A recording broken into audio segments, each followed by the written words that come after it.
Welcome to the C++ Networking Technical Specification presentation. This is an introduction to the Networking Technical Specification. Let's begin. So, what exactly is the Networking Technical Specification? It is the technical specification for C++ networking. It emphasizes asynchronous networking operations.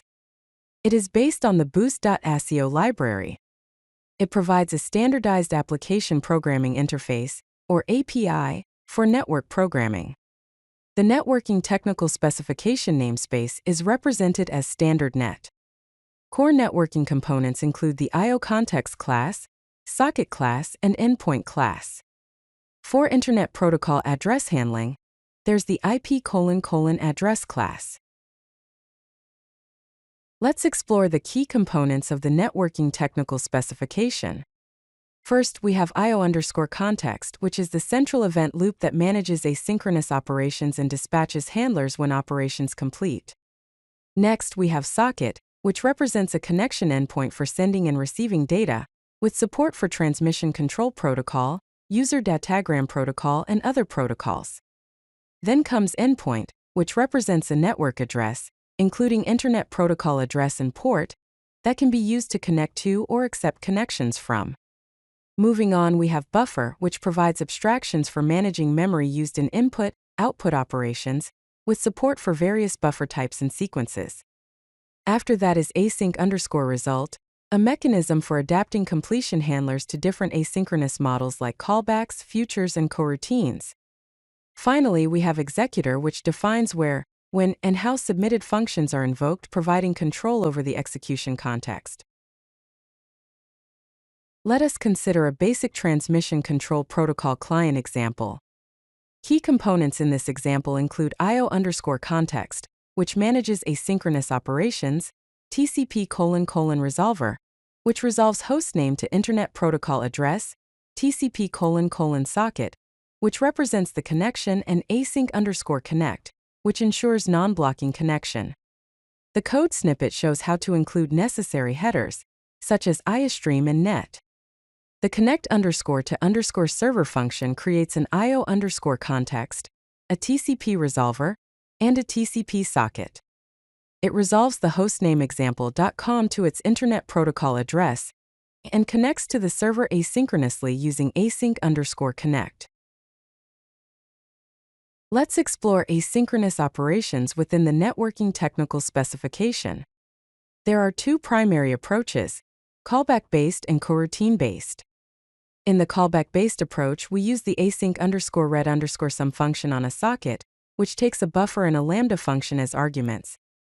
The lambda function is executed when data is received, handling the received data and continuing to read if no error occurred. In the coroutine-based approach, we define a coroutine function such as echo that takes a TCP::socket as an argument. Inside the coroutine, we use co_await to suspend execution until data is available from the socket, then use co_await again to write the received data back to the socket. Exceptions are handled within a try-catch block. Let us consider a basic transmission control protocol server example. Key components in this example include TCP::acceptor, which listens for incoming connections, async_accept, which ensures non-blocking accept operation, a recursive accept pattern for continuous listening, and error handling for robust server operation. The code snippet defines a server class with a constructor that initializes the acceptor to listen on a specified port. The start_accept function asynchronously accepts incoming connections, handling each connection in the handle_connection function, and then recursively calling start_accept to accept the next connection. The acceptor_member variable represents the TCP acceptor. Let's explore timer operations in the Networking Technical Specification. There are several timer types available, including steady_timer, which uses a monotonic clock that never jumps, system_timer, which uses the system clock that can be adjusted, and high_resolution_timer, which provides the highest precision available.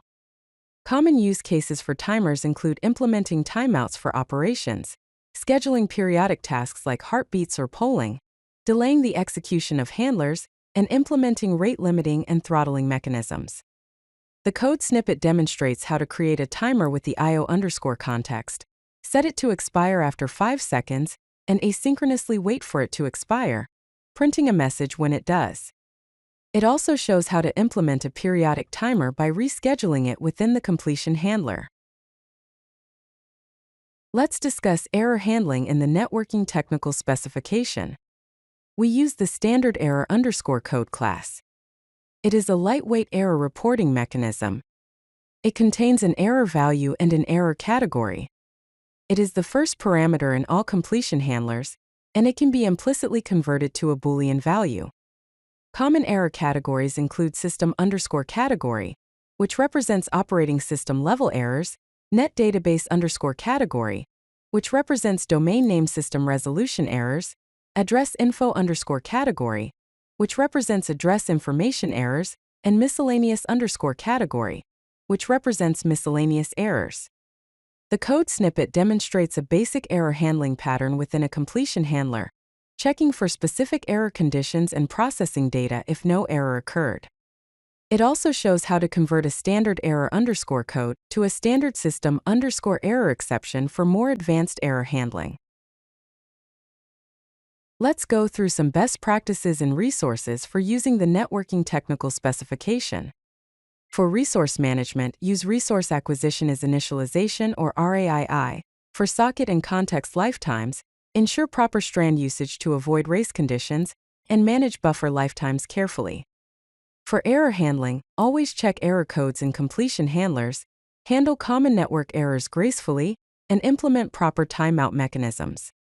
For performance, reuse buffers when possible, consider using buffer sequences for large data, and use move semantics for socket transfers. For architecture, separate network code from business logic, consider using the proactor pattern, and design for testability with mock objects. For concurrency, use strands to synchronize handlers, consider thread pools for central processing unit bound work, and be careful with shared state access. For security, validate all input from network sources, consider using transport layer security, or TLS, for secure connections and implement proper authentication mechanisms. For further resources, refer to the C++ Networking Technical Specification Draft, Boost.Asio documentation, and CPPCon networking talks.